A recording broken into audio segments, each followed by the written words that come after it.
महाराज जी, इनके बहुत सारे प्रश्न थे। इनके कहने का, गुरु जी, मृत्यु क्या है, जीवन क्या है, जन्म क्या है, नींद क्या है, ईश्वर क्या है, सुंदरता क्या है, दुख क्या है, ध्यान क्या है, सुख क्या हम है? सब प्रश्न का प्रश्न कर रहे हैं। तुम क्या हो? मैं इस शरीर का सारथी बना हुआ हूँ। कुछ नहीं, सारथी कौन है? मैं कुछ नहीं हूँ। मैं अपना परिचय क्या दूं? मैं कुछ नहीं हूँ। तो फिर प्रश्न ही नहीं बनता ना। कुछ नहीं से कोई प्रश्न होता है भाई? कुछ नहीं से कोई प्रश्न होता है? प्रश्न करता तो बने हो ना, तो कुछ नहीं प्रश्न करता। बुद्धिमानी नहीं, चतुराई नहीं, सही में चलोगे तो हर प्रश्न का उत्तर तुम्हीं से हम दिलवा देंगे। अभी बच्चा, जब तक जीव भगवान की शरण में नहीं होता और भगवान का नाम जप नहीं करता, तब तक उसको कुछ समझ में नहीं आता। ऐसी माया की धुंधली भरी आंधी है कि जो ज्ञानिन कर चित अपहरई, बरियाई विमोह बस करी। तुम तो बच्चा हो अभी। जो ज्ञानी महात्मा है, उनकी भी आंखों में धूल झोंक कर उनकी तपस्या अपहरण कर ले जाए, ऐसी माया भगवान की विचित्र है। हम पहले ये स्वीकार करें कि हम भगवान के अंश हैं। मानते हो अपने को? तो आप कुछ नहीं हुए नहीं बोलोगे। आप क्या बोलोगे? मैं भगवान का हूं। भाषा बदलो। मानते हो कि नहीं? पहले मानते भगवान के अंश हो, ये मानते हो आप? क्योंकि ये शरीर तो एक मनोरथ है, इसको चलाने वाली बुद्धि है, और इस शरीर रूपी रथ में बैठने वाला जो है रथी, वो भगवान का अंश है। तुम सारथी नहीं हो। सारथी बुद्धि है, मन लगाम है, इंद्रियां घोड़े हैं, शरीर रथ है, तुम बैठने वाले हो। बैठने वाला कौन है? ईश्वर अंश, जीव अविनाशी, चेतन अमल, सहज सुख राशि।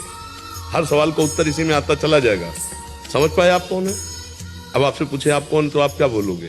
भगवान का अंश। भगवान का अंश है। अब आपका उद्देश्य क्या है? जीवन। आपका जीवन क्या है?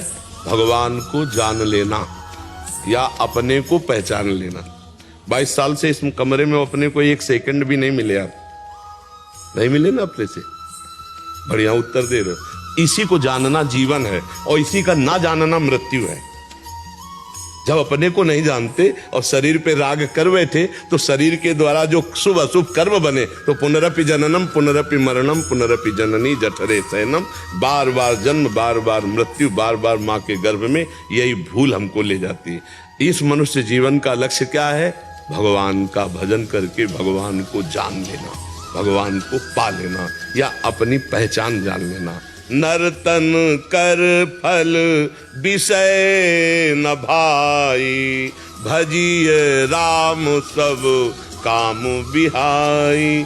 भजन ना होना और भोगों में रमण करना, यही मृत्यु है। जिन हरि भगति हृदय नहीं आनी, जीवित सब समान ते प्राणी। जीता हुआ मुर्दा टहला है। जिसके जीवन में भगवान का चिंतन नहीं, भजन नहीं, जीता हुआ मुर्दा है। गोस्वामी जी कह रहे हैं, मनुष्य जीवन का लक्ष्य क्या? भगवत प्राप्ति, अपने स्वरूप का बोध हो जाना। मृत्यु क्या?